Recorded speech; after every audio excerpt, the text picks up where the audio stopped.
Makeup artist ಆಗಿ ಕನ್ನಡ ಚಿತ್ರರಂಗಕ್ಕೆ ಹೆಜ್ಜೆಯನ್ನು ಇಟ್ಟು ಅತಿ ದೊಡ್ಡ ಮಟ್ಟದಲ್ಲಿ ರೈಟರ್ ಆಗಿ ಬದಲಾವಣೆ ಹೊಂದಿದವರು ಇವರು.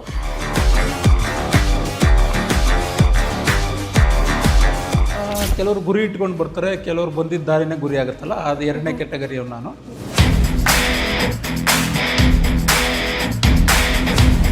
ಆ ಅಸೋಸಿಯೇಟ್ ಡೈರೆಕ್ಟರ್ ಆಗಿ ಮಾಡ್ತಿದ್ದ ಸಿನಿಮಾಗಳಲ್ಲಿ ಒಂದಷ್ಟು ಸಿನಿಮಾ ಸೀನ್ ಕರೆಕ್ಷನ್ಸು ಈ ಥರದ್ದು ಬಂದಾಗ ರೈಟರಾಗಿ ಬದಲಾದೆ. ಸಿನಿಮಾ ಬರವಣಿಗೆ ಅನ್ನೋದ್ರ ಬಗ್ಗೆ ಏನು ಗೊತ್ತಿರಲಿಲ್ಲ, ಬಟ್ ಅಸಿಸ್ಟೆಂಟ್ ಡೈರೆಕ್ಟ್ರಾಗಿ ನಾನೇನು 15 ಸಿನಿಮಾಗಳು ಮಾಡ್ಕೊಂಡು ಬಂದೆ. ಅಲ್ಲಿ ಅದ್ರ ಬಗ್ಗೆ ಆಸಕ್ತಿ ಹುಟ್ಟಿ ಹಾಗೆ ಮುಂದುವರೆದು ಅದಾದಮೇಲೆ ಅಸಿಸ್ಟೆಂಟ್ ಡೈರೆಕ್ಟ್ರಾಗಿ ಕೇರ್ ಆಫ್ ಫುಟ್ಪಾತ್ ನನ್ನ ಮೊದಲನೇ ಸಿನಿಮಾ, ಅದಾದಮೇಲೆ ಜಯತೀರ್ಥ ಅವರ ಮೊದಲನೇ ಸಿನಿಮಾ ಒಲವೇ ಮಂದಾರದಿಂದ ಬೆಲ್ ಬಾಟಮ್ವರೆಗೂ ನಾನೇ ಅವರಿಗೆ ಕೋ ಡೈರೆಕ್ಟ್ರಾಗಿ ಕೆಲಸ ಮಾಡಿರೋದು. ಕಥೆಯನ್ನು ದಾಟಿಸುವ ಸಾಂಗ್ಗಳನ್ನ ಜಾಸ್ತಿ ಬರೆದಿದ್ದೆ ನಾನು. ಪ್ರೀತಿ ಮಾರುವ ಸಂತೆಯಲ್ಲಿ ಸಾಂಗ್ ಏನಿದೆ, ಬ್ಯೂಟಿಫುಲ್ ಮನಸ್ಸುಗಳಲ್ಲಿ,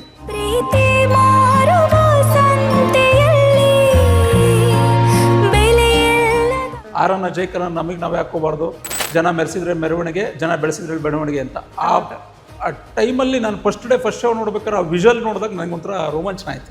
ಹಾರನ ಜೈಕಾರನ ನಮಗೆ ನಾವೇ ಹಾಕ್ಸ್ಕೋಬಾರ್ದು, ಜನ ಹರಿಸಿದ್ರೆ ಬೆಳವಣಿಗೆ, ಜನ ಮೆರೆಸಿದ್ರೆ. ಮತ್ತು ನಮ್ಮ ರಿಷಬ್ ಶೆಟ್ಟಿ ಅವ್ರು ಮಾಡಿರುವಂಥ ಪಾತ್ರ ಇದೆಯಲ್ಲ, ಡಿಟೆಕ್ಟಿವ್ ದಿವಾಕರ, ಅದು ತುಂಬ ಎಂಟರ್ಟೈನಿಂಗ್ ಕ್ಯಾರೆಕ್ಟ್ರು. ಸೊ ಹಂಗಾಗಿ ಜಾಸ್ತಿ ಜನ ಗುರುತಿಸ್ತಾರೆ ಅಂತ ಅನ್ಕೊಂತೀನಿ ನಾನು. ಸರ್, ಡಿಫೆಕ್ಟಿವ್ ದಿವಾಕರ್ ಇದ್ದಾರಾ? ಲವ್ ಅನ್ಎಜುಕೇಟೆಡ್, ಅದು ಡಿಫೆಕ್ಟಿವ್ ಅಲ್ಲ, ಡಿಟೆಕ್ಟಿವ್. ಮಾಸ್ ಅನ್ನೋದು ನಾವು ಹೇಳ್ತೀವಲ್ಲ, ಮಾಸ್ ಸಿನಿಮಾ ಮಾಡಬೇಕು ಅನ್ನೋದು, ಅದು ಫೋರ್ಸ್ಫುಲಿ ಮಾಡೋವಂಥದ್ದಲ್ಲ. ಅದು ಮಾಡಿದ್ರೆ ಚೆನ್ನಾಗೂ ಇರಲ್ಲ. ಅಂದರೆ ಡೈಲಾಗಲ್ಲೇನೋ ಮಾಸ್ ಫೀಲ್ ಕೊಡೋಕ್ಕಾಗಲ್ಲ.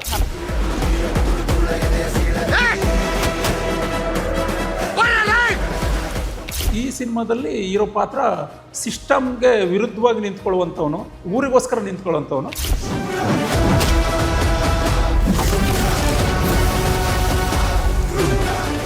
ಮೇಕಪ್ ಆರ್ಟಿಸ್ಟ್ ಆಗಿ ಕನ್ನಡ ಚಿತ್ರರಂಗಕ್ಕೆ ಹೆಜ್ಜೆಯನ್ನು ಇಟ್ಟು ಅತಿ ದೊಡ್ಡ ಮಟ್ಟದಲ್ಲಿ ರೈಟರ್ ಆಗಿ ಬದಲಾವಣೆ ಹೊಂದಿದವರು ಇವರು. ಇವತ್ತು ನಮ್ಮ ಜೊತೆ ರಘು ನಿಡುವಳ್ಳಿ ಅವರಿದ್ದಾರೆ, ಅವ್ರನ್ನೇ ಮಾತಾಡ್ತಾ ಹೋಗ್ತೀನಿ. ಸರ್ ನಮಸ್ತೆ. ಸರ್, ಹೇಗೆ ಸರ್ ಮೇಕಪ್ ಆರ್ಟಿಸ್ಟ್ ಆಗಿ ಬಂದವರು ದೊಡ್ಡ ಮಟ್ಟದಲ್ಲಿ ರೈಟರ್ ಆಗಿ ಬದಲಾಗಿದ್ದೀರಾ? ಸೊ ಅದ್ರ ಬಗ್ಗೆ ಹೇಳೋದಾದ್ರೆ. ಕೆಲವರು ಗುರಿ ಇಟ್ಕೊಂಡು ಬರ್ತಾರೆ, ಕೆಲವರು ಬಂದಿದ್ದ ದಾರಿನೇ ಗುರಿ ಆಗುತ್ತಲ್ಲ, ಅದು ಎರಡನೇ ಕೆಟಗರಿಯವ್ ನಾನು. ಕೆಲಸ ಹುಡ್ಕೊಂಡು ಬಂದೆ. ನಮ್ಮ ಕಸಿನ್ ಒಬ್ರು ಇಲ್ಲಿರೋದ್ರಿಂದ ಈ ಥರ ಡೈರೆಕ್ಷನ್ ಡಿಪಾರ್ಟ್ಮೆಂಟ್ಗೆ ಹೋಗಬೇಕು, ರೈಟಿಂಗ್ ಡಿಪಾರ್ಟ್ಮೆಂಟ್ಗೆ ಹೋಗಬೇಕು ಅನ್ನೋ ಐಡಿಯಾ ಇರಲಿಲ್ಲ. ಹಂಗಾಗಿ ಅಲ್ಲಿಂದ ಶುರು ಮಾಡಿದ್ದು. ಕ್ರಮೇಣ ಒಂದೊಂದೇ ವಿಭಾಗದ ಬಗ್ಗೆ ಆಸಕ್ತಿ ಬಂದು ಅಸಿಸ್ಟೆಂಟ್ ಡೈರೆಕ್ಟ್ರಾಗಿ, ಅಸೋಸಿಯೇಟ್ ಡೈರೆಕ್ಟ್ರಾಗಿ, ಆ ಅಸೋಸಿಯೇಟ್ ಡೈರೆಕ್ಟ್ರಾಗಿ ಮಾಡ್ತಿದ್ದ ಸಿನಿಮಾಗಳಲ್ಲಿ ಒಂದಷ್ಟು ಸಿನಿಮಾ ಸೀನ್ ಕರೆಕ್ಷನ್ಸು ಈ ಥರದ್ದು ಬಂದಾಗ ರೈಟರಾಗಿ ಬದಲಾದೆ. ಮೊದಲೇ ಬರಿತಾ ಇದ್ರ ನೀವು ಅನ್ನುವಂಥದ್ದು? ನಾನು ಹೈಸ್ಕೂಲ್ ಡೇಸಿಂದನೂ ಸಾಹಿತ್ಯ ಓದೋದು ಮತ್ತು ಕತೆ ಕವನಗಳನ್ನು ಬರೆಯೋದು ಆ ಅಭ್ಯಾಸ ಇತ್ತು. ಅಂದರೆ ಅಕಾಡೆಮಿಕ್ ರೈಟಿಂಗ್ ಬಗ್ಗೆ ಜಾಸ್ತಿ ಆಸಕ್ತಿ ಇತ್ತು. ಸಿನಿಮಾ ಬರವಣಿಗೆ ಅನ್ನೋದ್ರ ಬಗ್ಗೆ ಏನು ಗೊತ್ತಿರಲಿಲ್ಲ, ಬಟ್ ಅಸಿಸ್ಟೆಂಟ್ ಡೈರೆಕ್ಟ್ರಾಗಿ ನಾನೇನು 15 ಸಿನಿಮಾಗಳು ಮಾಡ್ಕೊಂಡು ಬಂದೆ. ಅಲ್ಲಿ ಅದ್ರ ಬಗ್ಗೆ ಆಸಕ್ತಿ ಹುಟ್ಟಿ ಹಾಗೆ ಮುಂದುವರೆದೆ. ಓಕೆ, ಮೇಕಪ್ ಆರ್ಟಿಸ್ಟ್ ಆಗಿ ಕೆಲಸ ಮಾಡ್ತಾ ಇದ್ದವರು ಇವಾಗ ನಟರು ಎಲ್ಲರೂ ಇವಾಗ ನೀವು ಮಾಡ್ತಾ ಇರಬೇಕಾದ್ರೆ ಅವ್ರು ಹೇಳ್ತಾ ಇರುವಂಥ ಡೈಲಾಗ್ ನೋಡಿಬಿಟ್ಟು ಇಲ್ಲ ಈ ಥರ ಇರಬೇಕಿತ್ತು ಡೈಲಾಗ್, ಇಲ್ಲ ಈ ಥರ ಇರಬೇಕಂತ ಅನಿಸಿದ್ದೇನಾದರೂ ಇದೆಯಾ? ಅನಿಸಿದೆ. ನಾನು ಸೀರಿಯಲ್ ಕೆಲಸ ಮಾಡಬೇಕಾದ್ರೆ ಯಾವುದೋ ಒಂದು ಡೈಲಾಗ್ ಮಾಡ್ಯುಲೇಷನ್ ರಾಂಗ್ ಆದಾಗ ಇದನ್ನು ಈ ಥರ ಹೇಳ್ಬೇಕಿತ್ತಲ್ವಾ ಅಂತ ಅನಿಸೋದು. ಸೊ ಆ ಆಸಕ್ತಿನೇ ಮುಂದುವರೆದು ನಾನೊಬ್ಬ ಡೈಲಾಗ್ ರೈಟರ್ ಆದೆ ಅಂತ ಹೇಳ್ಬೋದು. ಓಕೆ, ನಿಮ್ಮ ಕಿರು ಪರಿಚಯ ಸರ್, ನಿಮ್ಮ ಚಿಕ್ಕ ಬ್ಯಾಕ್ಗ್ರೌಂಡ್ ಬಗ್ಗೆ ಹೇಳೋದಿದ್ರೆ. ನನ್ನ ಊರು ಬಂದ್ಬಿಟ್ಟು ಕಡೂರು ತಾಲೂಕು, ನಿಡುವಳ್ಳಿ ಅಂತ. ಅಲ್ಲಿಂದ ನಾನು ಬಂದಿದ್ದು. PUC ಇನ್ನೂ ರಿಸಲ್ಟ್ ಕೂಡ ಬಂದಿರಲಿಲ್ಲ. ಇಲ್ಲಿ ಸಿನಿಮಾದಲ್ಲಿ ಸೀರಿಯಲ್ಲು ಬಂದ್ಬಿಟ್ಟು ಸುಮತಿ ಅಂತ ಒಂದು ಸೀರಿಯಲ್ಲು, ಅಲ್ಲಿಂದ ಶುರು ಮಾಡಿ ಅದಾದಮೇಲೆ ಅಸಿಸ್ಟೆಂಟ್ ಡೈರೆಕ್ಟ್ರಾಗಿ ಕೇರ್ ಆಫ್ ಫುಟ್ಪಾತ್ ನನ್ನ ಮೊದಲನೇ ಸಿನಿಮಾ, ಮಾಸ್ಟರ್ ಕಿಶನ್ ಅವರು ಡೈರೆಕ್ಟ್ ಮಾಡಿದ್ದು. ಅದಾದ ನಂತರ ಎಸ್ ನಾರಾಯಣ ಅವ್ರ ಜೊತೆ ಅಸಿಸ್ಟೆಂಟ್ ಡೈರೆಕ್ಟ್ರಾಗಿ ಅಸೋಸಿಯೇಟ್ ಆಗಿ ಮಾಡಿದ್ದೀನಿ. ಅದಾದಮೇಲೆ ಜಯತೀರ್ಥ ಅವರ ಮೊದಲನೇ ಸಿನಿಮಾ ಒಲವೇ ಮಂದಾರದಿಂದ ಬೆಲ್ ಬಾಟಮ್ವರೆಗೂ ನಾನೇ ಅವರಿಗೆ ಕೋ ಡೈರೆಕ್ಟ್ರಾಗಿ ಕೆಲಸ ಮಾಡಿರೋದು. ಇನ್ನೂ ತುಂಬ ಜಂಗಲ್ ಜಾಕಿ ಈ ಥರದ ಸಿನಿಮಾಗಳಿಗೆ ಡೈರೆಕ್ಷನ್ ಡಿಪಾರ್ಟ್ಮೆಂಟಲ್ಲಿ ಕೆಲಸ ಮಾಡಿದ್ದೀನಿ. ಅದಾದಮೇಲೆ ನಾನು ನಂದಾದೀಪ ಅಂತ ಒಂದು ಸಿನಿಮಾಗೆ ಫಸ್ಟ್ ಟೈಮ್ ಡೈಲಾಗ್ ರೈಟರಾಗಿ ಕೆಲಸ ಮಾಡಿದ್ದು. ಅಣಜಿ ನಾಗರಾಜ್ ಅವ್ರ ಪ್ರೊಡಕ್ಷನ್ನು, ಶ್ರುತಿಯವರು ಮತ್ತು ದೇವರಾಜ್ ಅವ್ರು ಮಾಡಿದ್ದು. ಅದಾದಮೇಲೆ ಮೈಲಾರಿ. ಅದಾದ ನಂತರ ಸೆಕೆಂಡ್ ಇನ್ನಿಂಗ್ಸು ಅಂತ ಹೇಳ್ಬೋದು ನಾನು, ಯಾಕೆಂದರೆ ಫಸ್ಟ್ ಇನ್ನಿಂಗ್ಸಲ್ಲಿ ಅಷ್ಟು ನನಗೆ ರೆಕಗ್ನಿಷನ್ ಸಿಗಲಿಲ್ಲ. ಬುಲೆಟ್ ಬಸ್ಸೆಯಿಂದ ಏನು ಬುಲೆಟ್ ಬಸ್ಸೆ ರಿಲೀಸ್ ಆಯಿತು, ಅಲ್ಲಿಂದ ಇಲ್ಲಿವರೆಗೂ ಒಂದಷ್ಟು ಸಿನಿಮಾಗಳು, ಒಟ್ಟಾರೆ ಒಂದು 35 ಸಿನಿಮಾಗಳು ರಿಲೀಸ್ ಆಗಿದೆ. ಒಂದು 50 ಸಿನಿಮಾಗಳಿಗೆ ಬರೆದಿದ್ದೀನಿ. ಓಕೆ, 50 ಸಿನಿಮಾಗಳು ಬರ್ತಿದ್ದೀರಾ, 35 ಸಿನಿಮಾಗಳಿಗೆ ಡೈಲಾಗ್ ಬರ್ದಿದ್ದೀರಾ, 8 ಸಿನಿಮಾಗಳಿಗೆ ರಿಲಿಕ್ಸ್ ಬರ್ದಿದ್ದೀರಾ. ಸೊ ಇದ್ರ ಬಗ್ಗೆ ಹೇಳೋದಾದರೆ ಲಿರಿಕ್ ಸೇಮ್ ಹಿಂಗೆ ಅಷ್ಟೇ ಡೈರೆಕ್ಟರ್ ಆಗಿದ್ದಾಗ ನಮ್ಮ ಡೈರೆಕ್ಟ್ರು ನೋಡಿ ಇದನ್ನು ಟ್ರೈ ಮಾಡ್ತೀಯಾ ಅಂತ ಒಂಥರ ಏನಂದರೆ ಕಥೆಯನ್ನು ದಾಟಿಸೋ ಸಾಂಗ್ಗಳನ್ನ ಜಾಸ್ತಿ ಬರೆದಿದ್ದೆ ನಾನು. ಪ್ರೀತಿ ಮಾರುವ ಸಂತೆಯಲ್ಲಿ ಸಾಂಗ್ ಏನಿದೆ, ಬ್ಯೂಟಿಫುಲ್ ಮನಸ್ಸುಗಳಲ್ಲಿ, ಈ ಥರದ್ದು. ಆಮೇಲೆ ಬೆಲ್ ಬಾಟಮಲ್ಲಿ ಕೂಡ ಒಂದು ರೆಟ್ರೋ ಐಟಮ್ ಸಾಂಗ್ ಬರೆದೆ. ಸೊ ಈ ಥರ ಜಂಗಲ್ ಜಾಕಿಯಲ್ಲಿ ನಾನು ಅಸ್ಟೆಂಟ್ ಡೈರೆಕ್ಟರ್ ಕೆಲಸ ಮಾಡಬೇಕಾದ್ರೆ ವಿಮೋನವ್ರು ಸರ್ ಒಂದು ಟ್ರೈ ಮಾಡು ಅಂದರು. ಸೊ ಹಂಗೆ ಟ್ರೈ ಮಾಡಿದ್ದು. ಲಿರಿಕ್ ವಿಚಾರಕ್ಕೆ ಬಂದರೆ ಮೇಜರಾಗಿ ಡೈಲಾಗ್ ರೈಟ್ರಾಗೆ ನಾನು ಜಾಸ್ತಿ ಕೆಲಸ ಮಾಡಿರೋದು. ಓಕೆ, 15 ಸಿನಿಮಾಗಳಲ್ಲಿ ಅಸಿಸ್ಟೆಂಟ್ ಡೈರೆಕ್ಟರ್ ಆಗಿ ಕೆಲಸ ಮಾಡಿದ್ದೀರಾ. ನಿಮ್ಮ ಡೈಲಾಗ್ನ ಸ್ಕ್ರೀನ್ ಮೇಲೆ ನೋಡಿದಾಗ ಹೇಗೆ ಅನಿಸಿತು? ತುಂಬ ಖುಷಿ ಆಗುತ್ತೆ. ಅದರಲ್ಲೂ ಥಿಯೇಟ್ರಲ್ಲಿ ಈ ಸ್ಟಾರ್ಗಳ ಸಿನಿಮಾಗಳು ಬಂದಾಗ ವಿಜುವಲ್ ಆಗ್ತಾರಲ್ಲ, ಈ ಅಪ್ಪು ಸರ್ ಸಿನಿಮಾ ಅಂಜನಿ ಪುತ್ರ ಬರ್ದಿದ್ದೀನಿ. ಅವ್ರ ಇಂಟ್ರೊಡಕ್ಷನ್ ಸೀನ್ದು ಡೈಲಾಗ್ ಇದೆ, ಆರನ್ನ ಜೈಕರ ನಮಗೆ ನಾವೇ ಹಾಕೋಬಾರ್ದು, ಜನ ಮೆರೆಸಿದ್ರೆ ಮೆರವಣಿಗೆ, ಜನ ಬೆಳೆಸಿದ್ರೆ ಬೆಳವಣಿಗೆ ಅಂತ. ಆ ಟೈಮಲ್ಲಿ ನಾನು ಫಸ್ಟ್ ಶೋ ನೋಡ್ಬೇಕಾದ್ರೆ ಆ ವಿಜುವಲ್ ನೋಡಿದಾಗ ನನಗೊಂಥರ ರೋಮಾಂಚನ ಆಯಿತು. ಓಕೆ, 15 ಸಿನಿಮಾಗಳಿಗೆ ಈ ಮೊದಲೇ ಹೇಳ್ದಂಗೆ ಡೈರೆಕ್ಷನ್ ಮಾಡಿದಿರ ಅಸಿಸ್ಟೆಂಟ್ ಡೈರೆಕ್ಟರ್ ಆಗಿ. ಅಲ್ಲಿರುವಂತಹ ಯಾವ ಡೈರೆಕ್ಟರ್ ಜೊತೆ ಮಾಡಿದ್ದೀರಾ? ಬಟ್ ಅವ್ರನ್ನ ಯಾವ ಥರ ಕರೀತಾ ಇದ್ರಿ ನೀವು? ನಾನು ನಾರಾಯಣ್ ಸರ್ ಜೊತೆ ಮಾಡಿದ್ದೀನಿ. ಅವ್ರ ಜೊತೆ ಮಾಡಬೇಕಾದ್ರೆ ನನಗೆ ಅವರ ಡೆಡಿಕೇಶನ್ನು ಮತ್ತು ತುಂಬ ಹಾರ್ಡ್ ವರ್ಕರ್ ಅವರು. ಮತ್ತು ನಾವೇನು ಶೆಡ್ಯೂಲ್ ಹಾಕ್ಕೊಂತೀವಲ್ಲ, ಅದ್ರಲ್ಲಿ ಒಂದು ಶಾರ್ಟ್ ಕೂಡ ಬ್ಯಾಲೆನ್ಸ್ ಉಳಿಸಲ್ಲ, ಇನ್ನು ಎಕ್ಸ್ಟ್ರಾ ಬೇಕಾದ್ರೆ ಮಾಡಿಬಿಡ್ತಾರೆ. ಒಂದು ನನ್ನ ಮೊದಲನೇ ಸಿನಿಮಾ ಬಂದ್ಬಿಟ್ಟು ಮಾಸ್ಟರ್ ಕಿಶನ್ ಅವರು, 9 ವರ್ಷದ ಒಬ್ಬ ಹುಡುಗ ಡೈರೆಕ್ಟ್ ಮಾಡಿರೋ ಸಿನಿಮಾ, ಅದು ವರ್ಲ್ಡ್ ರೆಕಾರ್ಡು. ಬಟ್ ಅವರು ಸ್ಪಾಟಲ್ಲಿದ್ದಾಗ ನನಗೆ 9 ವರ್ಷದ ಹುಡುಗ ಅಂತ ಅನಿಸ್ತಾ ಇರಲಿಲ್ಲ. ಒಬ್ಬ ಡೈರೆಕ್ಟ್ರಾಗಿ ಅಷ್ಟು ಟೆಕ್ನಿಕಲಿ ಸೌಂಡ್ ಇದ್ದರು. ಅಂದರೆ ಎಲ್ಲ ಕ್ಯಾಮ್ರಾ ಆ್ಯಂಗಲ್ ಆಗಲಿ, ಎಡಿಟಿಂಗ್ ಸೆನ್ಸ್ ಆಗಲಿ, ಪ್ರತಿಯೊಂದು ಇತ್ತು ಅವ್ರಿಗೆ. ಇನ್ನು ನಮ್ಮ ಜಯತೀರ್ಥ ಸರ್ ವಿಚಾರ ಹೇಳಬೇಕು ಅಂದರೆ, ಅವರು ರಂಗಭೂಮಿ ಹಿನ್ನೆಲೆಯಿಂದ ಬಂದಿರೋರು. ಅವ್ರಿಗೆ ಸಿನಿಮಾ ಅನುಭವಗಳು ಡೈರೆಕ್ಷನ್ ಡಿಪಾರ್ಟ್ಮೆಂಟಲ್ಲಿ ಕಡಿಮೆ ಇತ್ತು. ಸೊ ನಾನು ಅವ್ರಿಗೆ ಯಾವಾಗಲೂ ಹೇಳ್ತಿರ್ತಾರೆ, ನೀನೊಂಥರ ಗಾಂಧಿನಗರದ ಕಿಟಕಿ ಕಾಣೋ ನನಗೆ ಅಂತ ಅಂದ್ಬಿಟ್ಟು. ಅಂದರೆ ನಾನು ಸಿನಿಮಾ ಅನುಭವದಿಂದ ಬಂದಿದ್ದವನು, ಅವ್ರು ರಂಗಭೂಮಿ ಅನುಭವದಿಂದ ಬಂದವರು. ಬಟ್ ಅವ್ರ ಹತ್ರ ತುಂಬ ಕಲಿತೆ. ಅಂದರೆ ಜನಪದ ಅನ್ನೋ ವಿಚಾರದಲ್ಲಿ ಅವ್ರು ಎಷ್ಟು ಆಳವಾಗಿ ತಿಳ್ಕೊಂಡಿದ್ದಾರೆ, ಮತ್ತು ಸಾಹಿತ್ಯ ಎಷ್ಟು ತಿಳ್ಕೊಂಡಿದ್ದಾರೆ. ಇನ್ನೊಂದು ವಿಚಾರ ಹೇಳಬೇಕು ಅಂದರೆ, ನನಗೆ ವರ್ಲ್ಡ್ ಮೂವೀಸ್ ಬಗ್ಗೆ ಗೊತ್ತಾಗಿದ್ದೆ ಜಯತೀರ್ಥ ಸರ್. ಓಕೆ, ನೀವು ಬರೆಯೋ ಡೈಲಾಗ್ಗಳಿಗೆ ಹೀರೋಗಳಿಗೆ ತುಂಬ ಚೆನ್ನಾಗಿ ಸೆಟ್ ಆಗುತ್ತೆ. ಹೇಗೆ ಸ್ಕ್ರೀನ್ ಮೇಲೆ ಕಡಕ್ಕಾಗಿ ಬಂದಿರುತ್ತೆ? ಸೊ ಅದ್ರ ಬಗ್ಗೆ ಹೇಳೋದಾದರೆ ಅದೇ ಹೀರೋಗಳು ಬಾಡಿ ಲ್ಯಾಂಗ್ವೇಜ್ ನೋಡಿ ನಾವು ಬರಿತೀವಿ. ಅವ್ರು ಯಾವ ರೀತಿ ಹೇಳಿದ್ರೆ ವಿಜುವಲ್ ಹೇಗೆ ಬರುತ್ತೆ ಅನ್ನೋದನ್ನು ಇಮ್ಯಾಜಿನ್ ಮಾಡಿ ಬರಿತೀವಿ. ಸೊ ಖಂಡಿತವಾಗಿ ಎಷ್ಟೋ ಮಾಸ್ ಡೈಲಾಗ್ಗಳು ಪೇಪರ್ ಮೇಲೆ ಸಾಧಾರಣ ಅನಿಸುತ್ತೆ, ಅವ್ರ ಬಾಯಲ್ಲಿ ಬಂದಾಗ ಒಂದು ಗ್ರೇಟ್ ಡೈಲಾಗ್ ಆಗುತ್ತೆ. ಆ ಥರದ್ದು ಎಕ್ಸ್ಪೀರಿಯನ್ಸ್ ಶಿವಣ್ಣ ಅವ್ರ ಜೊತೆ 3 ಸಿನಿಮಾ ಬರೆದಿದ್ದೀನಿ, ವೇದ, ಬಜರಂಗಿ 2 ಮತ್ತು ಮೈಲಾರಿ. ಪ್ರತಿ ಸಿನಿಮಾದಲ್ಲೂ ಡೈಲಾಗ್ ವರ್ಕ್ ಆಗಿದೆ. ಅದರಲ್ಲೂ ಇತ್ತೀಚೆಗೆ ಬಂದಂಥ ವೇದ ಬಗ್ಗೆ ನನಗೆ ತುಂಬ ಜನ ಮಾತಾಡ್ತಾರೆ. ಮಗಳ ಬಗ್ಗೆ ಒಂದು ದೊಡ್ಡದು ಒಂದು ಡೈಲಾಗ್ ಇದೆ, ಮತ್ತು ಗಂಡ ಹೆಂಡತಿ ಮಧ್ಯದಲ್ಲಿ ಒಂದು ಸಂಬಂಧ ಇದೆ ಆ ಸಿನಿಮಾದಲ್ಲಿ. ಆ ರ್ಯಾಪೋ ಅದು ತುಂಬ ಚೆನ್ನಾಗಿತ್ತು. ಸೊ ಈ ಥರದ್ದು ಅಪ್ಪು ಸರ್ ವಿಚಾರಕ್ಕೆ ಬಂದರೆ ಎಲ್ರಿಗೂ ಗೊತ್ತಿದೆ, ಅವ್ರದ್ದು ಮಾಸ್ ಪ್ರೆಸೆಂಟೇಷನ್ ಅಪಿರಿಯನ್ಸೇ ಸಾಕು. ಮತ್ತು ಈಗ ಫಸ್ಟ್ ಟೈಮ್ ಗಣೇಶ್ ಸಾರಿಗೆ ಬರಿತಾ ಇದ್ದೀನಿ. ಗಣೇಶ್ ಸಾರಿಗೆ ಬರೆಯೋದು ನಿಜವಾಗಿ ಒಂದು ಖುಷಿ ಮತ್ತು ಒಂದು ಚಾಲೆಂಜಿಂಗು. ಯಾಕೆಂದರೆ ಒಂದು ಸಾಧಾರಣವಾದ ಡೈಲಾಗ್ ಕೂಡ ತುಂಬ ಚೆನ್ನಾಗಿ ಅಪೀಲಿಂಗಾಗಿ ಹೇಳೋಂಥ ನಟ ಅವರು, ಒಬ್ಬ ಕಂಪ್ಲೀಟ್ ಆ್ಯಕ್ಟ್ರು. ಸೊ ಖುಷಿ ಆಗುತ್ತೆ ಅವ್ರ ಜೊತೆ ಎಲ್ಲ ಕೆಲಸ ಮಾಡುವಾಗ. ಓಕೆ, ಅಪ್ಪು ಸರ್ಗೂ ಕೂಡ ಬರ್ದಿದ್ದೀನಿ ಅಂದರೆ ಅಪ್ಪು ಸರ್ ಬಗ್ಗೆ ಹೇಳೋದಾದರೆ? ಅಪ್ಪು ಸರ್ ಜೊತೆ ಅದೇ ಅಂಜನಿ ಪುತ್ರದಿಂದ ಶುರುವಾದ ಒಡನಾಟ. ಅದಾದಮೇಲೆ ಅವರು ಸಾಯುವ ಮುನ್ನ 2 ಸಿನಿಮಾಗಳಿಗೆ ನಾನೇ ಡೈಲಾಗ್ ರೈಟ್ರು. ಅದು ವರ್ಕ್ ಕೂಡ ಆಗಿತ್ತು. ಒಂದು ದಿನಕರ್ ತೂಗುದೀಪ್ ಅವರು ಡೈರೆಕ್ಟ್ರು, ಇನ್ನೊಂದು ಪೃಥ್ವಿ ಎಂಬರು, ಪೃಥ್ವಿ ಸಿನಿಮಾ ಮಾಡಿದಂಥ ನಮ್ಮ ಜೇಕಬ್ ವರ್ಗೀಸ್ ಅವರು ಡೈರೆಕ್ಟ್ರು. ತುಂಬ ಅಂಬಲ್ ಮನುಷ್ಯ, ಏನು ಎಲ್ಲರೂ ಮಾತಾಡ್ತಿದ್ರೆ ಅದರಲ್ಲಿ ಯಾವ ಅತಿಶಯೋಕ್ತಿನೂ ಇಲ್ಲ. ಅವ್ರ ಜೊತೆ ಒಂದು 10 ನಿಮಿಷ ಮಾತಾಡಿದ ಕೂಡಲೇ ಅವ್ರು ನಮ್ಮವರೇನೋ, ತುಂಬ ಎಷ್ಟೋ ವರ್ಷದ ಗೆಳೆಯರೇನೋ ಅನ್ನೋಷ್ಟು ಮುಕ್ತವಾಗಿ ಒಬ್ಬ ಸ್ಟಾರು ಅನ್ನೋ ಬಿಗುಮಾನ ಇಲ್ಲದೆ ನಮ್ಮ ಹತ್ರ ಬೆರೀತಾರೆ, ಮಾತಾಡ್ತಾರೆ. ಓಕೆ, ಆನ್ಲೈನಲ್ಲಿ ಸ್ಟೋರಿ ಹೇಳಿ ಪ್ರೊಡ್ಯೂಸರ್ನ ಒಪ್ಸೋದು ಹೆಂಗೆ?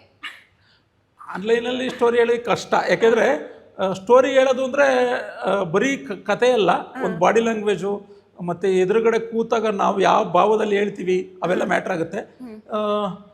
ಆನ್ಲೈನಲ್ಲಿ ಹೇಳಬೇಕು ಅಂದರೆ ನನ್ನ ಅನಿಸಿಕೆ ಪ್ರಕಾರ ತುಂಬ ಸ್ಫುಟವಾಗಿ ಕ್ರಿಸ್ಪಾಗಿ ಹೇಳಬೇಕು. ಒಂದಷ್ಟು ಪ್ರಶ್ನೆಗಳನ್ನ ಉಳಿಸ್ಬೇಕು ಅವರಿಗೆ, ಒಂದಷ್ಟು ಕುತೂಹಲನ ಹುಟ್ಟಿಸ್ಬೇಕು. ಆಗ ಅವರು ಹೌದಾ ಇದೆಂಗೆ ಅಂತ ಅಂದರೆ ಕಂಪ್ಲೀಟ್ ಹೇಳಿದೆ, ಒಂದು ಅರ್ಧಂಬರ್ಧ ಹೇಳಿದಾಗ ಅವ್ರಿಗೆ ಒಂದು ಕುತೂಹಲ ಹುಟ್ಟುತ್ತಲ್ಲ, ಇದೆಂಗೆ ಅಂತ ಪ್ರಶ್ನೆ ಮಾಡಿದಾಗ ಅದನ್ನು ಸಾಲ್ವ್ ಮಾಡಿದ್ರೆ ಅವ್ರಿಗೆ ಖುಷಿ ಆಗುತ್ತೆ ಮತ್ತು ಒಪ್ತಾರೆ ಅನ್ನೋದು ನನ್ನ ಅಭಿಪ್ರಾಯ. ಒಂದು ಸಿನಿಮಾದಲ್ಲಿ ಫೈಟು, ಲವ್ ಎಷ್ಟು ಇಂಪಾರ್ಟೆಂಟು, ಹಾಗೆ ಡೈಲಾಗ್ ಕೂಡ ತುಂಬ ಇಂಪಾರ್ಟೆಂಟು. ಆ ಡೈಲಾಗ್ನ ಹೇಗೆ ಸರ್ ನೀವು ಪ್ರಿಪೇರ್ ಮಾಡ್ತೀರಾ ಅನ್ನುವಂಥದ್ದು, ಹೇಗೆ ನಿಮ್ಮ ತಲೆಗೆ ಬರುತ್ತೆ ಇದೇ ಸೀನಿಗೆ ಈ ಡೈಲಾಗ್ ಬರಬೇಕು ಅನ್ನುವಂಥದ್ದು? ಒಬ್ಬ ಡೈಲಾಗ್ ರೈಟರ್ ಆಗಿ ನಾನು ಬಿಗಿನಿಂಗ್ ಡೇಸಲ್ಲಿ ತುಂಬ ಪ್ರಾಸಕ್ಕೆ ಒತ್ತು ಕೊಟ್ಟು ಬರೀತಿದ್ದೆ. ಕ್ರಮೇಣ ನನಗೆ ಅರ್ಥ ಆಗಿದ್ದೇನೆಂದರೆ, ಪ್ರಾಸ ಅನ್ನೋದು ಒಂದು ಬೇಸಿಕ್ ವಿಚಾರ, ಪ್ರೈಮರಿ ಥಿಂಗು. ಕಂಟೆಂಟ್ ಅಂದರೆ ಅದರಲ್ಲಿ ಏನೋ ಒಂದು ವಿಚಾರ ಇದ್ದರೆ ಮಾತ್ರ ಅದು ತುಂಬ ಕಾಲ ಉಳಿಯುತ್ತೆ ಡೈಲಾಗ್ ಅನ್ನೋದು ನನ್ನ ಅನಿಸಿಕೆ. ಸೊ ಹಂಗಾಗಿ ನಾನು ಇವತ್ತು ಬರೆಯುವಾಗ ಪ್ರತಿ ಸರ್ತಿ ಒಂದು ಕಂಟೆಂಟ್ನ ಹುಡ್ಕಕ್ಕೆ ಶುರು ಮಾಡ್ತೀನಿ. ಅದರಲ್ಲೂ ಒಬ್ಬ ಡೈಲಾಗ್ ರೈಟರ್ ಆಗಿ ಟೆಕ್ಸ್ಟ್ನ ದಾಟ್ಸೋದಕ್ಕಿಂತ ಸಬ್ ಟೆಕ್ಸ್ಟ್ನ ದಾಟ್ಸೋಕ್ಕೆ ಟ್ರೈ ಮಾಡ್ತೀನಿ. ಅಂದರೆ ನೀವು ಏನು ಸ್ಕ್ರಿಪ್ಟ್ ಮೇಲೆ ಒಂದು ಭಾವ ಅಂತರ್ಗತವಾಗಿ ಅಡಗಿರುತ್ತಲ್ಲ, ಅದನ್ನು ಡೈಲಾಗಲ್ಲಿ ಕಾಯಿನ್ ಮಾಡೋಕ್ಕೆ ಟ್ರೈ ಮಾಡ್ತೀನಿ.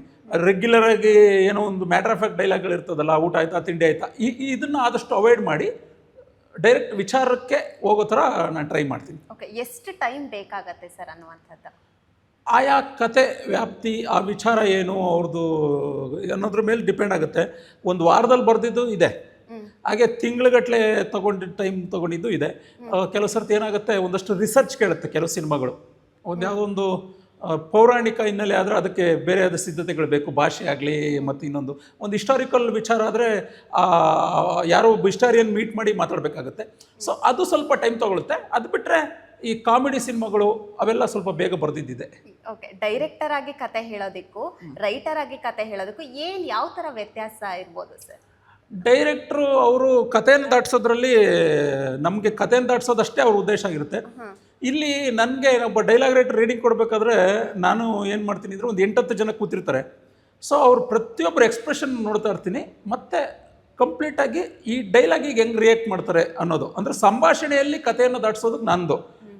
ಡೈರೆಕ್ಟ್ರು 24 ಕ್ರಾಫ್ಟ್ ಇಟ್ಕೊಂಡು ದಾಟಿಸೋದ್ರ ಬಗ್ಗೆ ಯೋಚನೆ ಮಾಡ್ತಿರ್ತಾರೆ. ಓಕೆ, ನೀವು ಬರ್ದಿರೋ ಎಲ್ಲ ಡೈಲಾಗ್ ಮೂವಿಗಳು ಹಿಟ್ ಆಗಿದೆ. ಸೊ ಅದ್ರ ಬಗ್ಗೆ ಹೇಳೋದಾದ್ರೆ, ಆ ಮೂವಿಗಳ ಬಗ್ಗೆ ಹೇಳೋದು ಖುಷಿ. ನಾವು ಚಿಕ್ಕ ವಯಸ್ಸಿಂದ ಸಿನಿಮಾ ನೋಡಿದಂಥ ಸಿನಿಮಾ ಅಭಿಮಾನಿ, ಕಟ್ಟ ಸಿನಿಮಾ ಅಭಿಮಾನಿ. ಈಗ ನನ್ನ ಸಿನಿಮಾಗಳೇ ಒಂದು ರೆಕಗ್ನಿಷನ್ ಸಿಗುತ್ತೆ, ನೋಡ್ತಿದ್ದಾರೆ ಅಂದರೆ ಯಾವತ್ತೂ ಖುಷಿ ಆಗುತ್ತೆ, ತುಂಬ ಖುಷಿ ಆಗುತ್ತೆ. ಫ್ಯಾನ್ಸ್ ಜೊತೆ ನೋಡಿದಾಗ ಒಂಥರ ಖುಷಿ. ನೀವು ತುಂಬಾ ಸಿನಿಮಾಗಳಿಗೆ ಮಾಡಿದ್ದೀರಾ, ಬಟ್ ಬೆಲ್ ಬಾಟಮ್ ಸಿನಿಮಾದಿಂದ ನಿಮ್ಮನ್ನ ಗುರುತಿಸಕ್ಕೆ ಸ್ಟಾರ್ಟ್ ಮಾಡಿದ್ರು. ಸೊ ಅದ್ರ ಬಗ್ಗೆ ಹೇಳೋದಾದ್ರೆ, ಬೆಲ್ ಬಾಟಮ್ನಿಂದ ಹೌದು, ಬೆಲ್ ಬಾಟಮಿಂದ ಯಾಕೆ ಗುರುತಿಸ್ತಾರೆ ಅಂದರೆ ಕತೆಗೆ ಕ್ರೆಡಿಟ್ ಕೊಡಬೇಕದು. ಅಂದರೆ ಸಂಭಾಷಣೆ ಅನ್ನೋದು ಕತೆ, ಚಿತ್ರಕಥೆ ಆದಮೇಲೆ ಬರುವಂಥದ್ದು. ಕತೆ ಏನು ಇನ್ಸ್ಪೈರ್ ಮಾಡುತ್ತೆ, ಚಿತ್ರಕಥೆ ಹೇಗೆ ಮುಂದುವರಿಯುತ್ತೆ, ಅದ್ರ ಮೇಲೆ ಡೈಲಾಗ್ ಬರಿತೀವಿ. ಸೊ ಬೆಲ್ ಬಾಟಮಿಂದ ನಾನು ಗುರುತಿಸ್ತಾರೆ ಅಂದರೆ ಆ ಕತೆ ಅಷ್ಟು ಚೆನ್ನಾಗಿತ್ತು, ಆ ಚಿತ್ರಕಥೆನ ನಮ್ಮ ಡೈರೆಕ್ಟರ್ ಅಷ್ಟು ಚೆನ್ನಾಗಿ ಮಾಡಿದರು. ಸೊ ಹಂಗಾಗಿ ಅಲ್ಲಿ ಒಂದಷ್ಟು ಎಕ್ಸ್ಪೆರಿಮೆಂಟ್ ಮಾಡೋಕ್ಕೆ ಅವಕಾಶ ಇತ್ತು. ಸಗಣಿ ಪಿಂಟೋ ಪಾತ್ರ ಅನ್ನೋದೊಂದು ವಿಶೇಷವಾದ ಪಾತ್ರ, ಮತ್ತು ನಮ್ಮ ರಿಷಬ್ ಶೆಟ್ಟಿ ಅವ್ರು ಮಾಡಿರುವಂಥ ಪಾತ್ರ ಇದೆಯಲ್ಲ, ಡಿಟೆಕ್ಟಿವ್ ದಿವಾಕರ, ಅದು ತುಂಬ ಎಂಟರ್ಟೈನಿಂಗ್ ಕ್ಯಾರೆಕ್ಟ್ರು. ಸೊ ಹಂಗಾಗಿ ಜಾಸ್ತಿ ಜನ ಗುರುತಿಸ್ತಾರೆ ಅಂತ ಅನ್ಕೊತೀನಿ ನಾನು. ಓಕೆ, ತುಂಬ ಹೋಪ್ ಇಟ್ಟು ಸಿನಿಮಾ ಮಾಡಿರ್ತಾರೆ ಕೆಲವೊಬ್ರು, ಅದು ಫ್ಲಾಪ್ ಆಗುತ್ತೆ ಅಥವಾ ಕೆಲವು ಚೆನ್ನಾಗಿ ಹೋಗಲ್ಲ. ಆ ಥರದ್ದೇನಾದರೂ ನೀವು ಅನುಭವಿಸಿದ್ದೀರಾ? ಎಷ್ಟೋ ಸಿನಿಮಾಗಳು ಅವ್ರು ಹೇಳಿದಾಗ, ಲೈನ್ ಕೇಳಿದಾಗ ತುಂಬ ಚೆನ್ನಾಗಿ ಅನಿಸಿರುತ್ತೆ. ಅದು ಏನೇನೋ ಕಾರಣಗಳಿಗೆ ಡೈಲ್ಯೂಟ್ ಆಗಿ ಸರಿಯಾದ ನಟನಟಿಯರು ಸಿಗದೆ, ಸರಿಯಾದ ಬಜೆಟ್ ಸಿಗದೆ, ಅದಾದಮೇಲೆ ಎಕ್ಸಿಕ್ಯೂಷನಲ್ಲಿ ಫೇಲ್ ಆಗುತ್ತೆ, ಅದಾದಮೇಲೆ ದಾಟ್ಸೋದ್ರಲ್ಲಿ ಕೂಡ ಫೇಲ್ ಆಗಿ ಅದು ಜನರಿಗೆ ಮುಟ್ಟಲ್ಲ. ಈ ಥರ ತುಂಬ ಆಗಿದೆ.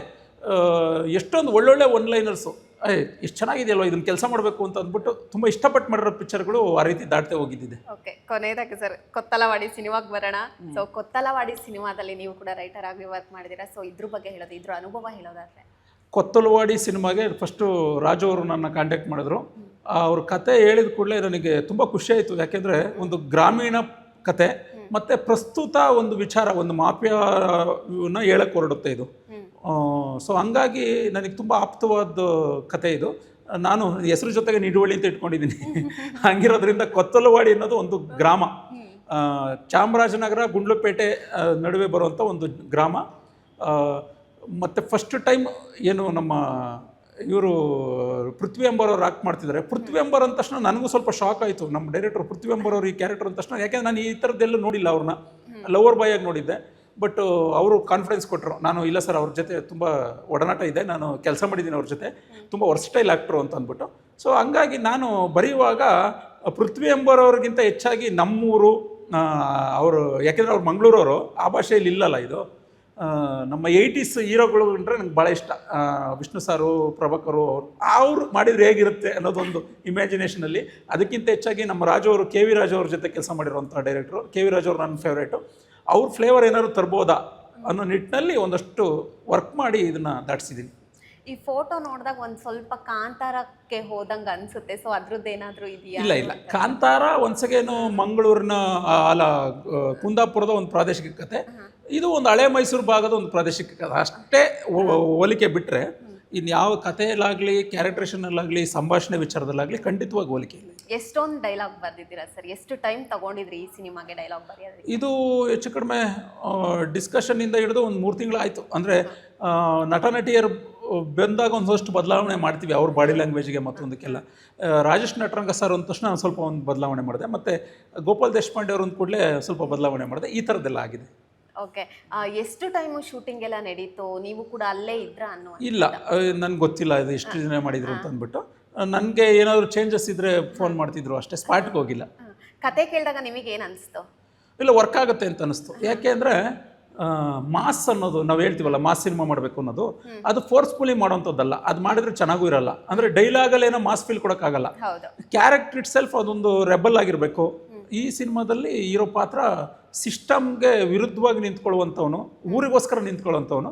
ಸೊ ಹಂಗಾಗಿ ಇದೊಂದು ಮಾಸ್ ಸಿನಿಮಾ ಅನ್ನೋದು ನನ್ನ ಅಭಿಪ್ರಾಯ. ಯಾವುದಾದ್ರೂ ನಿಮಗೆ ನೀವು ಮಾಡಿರುವಂತಹ ಅಥವಾ ಈ ಸಿನಿಮಾದ ಯಾವುದಾದ್ರೂ ಒಂದು ಡೈಲಾಗ್ನ ಹೇಳೋದಾದ್ರೆ? ಇದು ಮರ್ತು ಬಿಟ್ಟಿದ್ದೀನಮ್ಮ ಇದರ ಡೈಲಾಗ್ದು. ಇದರಲ್ಲಿ ಮೇಜರಾಗಿ ನಿಮಗೆ ಹೀರೋ ಪಾತ್ರದ ಜೊತೆಗೆ ನಮ್ಮ ಇವ್ರು ಗೋಪಾಲ್ ದೇಶಪಾಂಡೆ ಅವ್ರ ಕ್ಯಾರೆಕ್ಟರ್ದು ಭಾಳ ಮಜಾ ಇದೆ. ಆ ಡೈಲಾಗ್ಗಳೇ ಭಾಳ ವಿಶೇಷವಾಗಿದೆ, ಎಂಟರ್ಟೈನಿಂಗ್ ಆಗಿದೆ. ಓಕೆ ಸರ್, ನಿಮಗೆ ಇಷ್ಟವಾಗಿರುವಂಥ ಡೈಲಾಗ್ನ ಒಂದು ಹೇಳೋದಾದ್ರೆ? ಆರನ ಜೈಕರನ ನಮಗೆ ನಾವು ಹಾಕ್ಕೋಬಾರ್ದು, ಜನ ಮೆರೆಸಿದ್ರೇನೆ ಆರನ ಜೈಕರನ ನಮಗೆ ನಾವು ಹಾಕ್ಕೋಬಾರ್ದು, ಜನ ಮೆರೆಸಿದ್ರೇನೆ ಮೆರವಣಿಗೆ, ಜನ ಬೆಳೆಸಿದ್ರೇನೆ ಬೆಳವಣಿಗೆ. ಇನ್ನು ಬೆಲ್ ಬಾಟಮ್ ವಿಚಾರ ಒಂದು ಸುಮ್ಮನೆ ಬೆಲ್ ಬಾಟಮ್ ಒಂದು ಹೇಳ್ತೀನಿ. ಎಮ್ಮೆ ಉಚ್ಚವ ಇದ್ರೆ ಇರುವೆ ಕಣ್ಣಿಗೆ ಜೋಕ್ ಫಾಸ್ ಥರನೇ ಕಾಣುತ್ತೆ. ಅದೊಂದು comedy. Okay sir, thank you. ನಿಮಗೆ ಇನ್ನೂ ಹೆಚ್ಚು ಆಪರ್ಚುನಿಟಿಗಳು ಸಿಗಲಿ ಅಂತ ಕೇಳ್ಕೊಳ್ತೀನಿ. Thank you so much sir. Yes, ಇದಿಷ್ಟು ರಘು ನಿಡುವಳ್ಳಿಯವರ ಮಾತಾಗಿತ್ತು. ಇನ್ನಷ್ಟು ಹೆಚ್ಚಿನ ಮಾಹಿತಿಗಾಗಿ ಮಿಸ್ ಮಾಡದೆ ನೋಡ್ತಾ ಇರಿ ಸ್ಪೀಡ್ ನ್ಯೂಸ್ ಕನ್ನಡ. ನಾನು ಐಶ್ವರ್ಯ ಗೌಡ.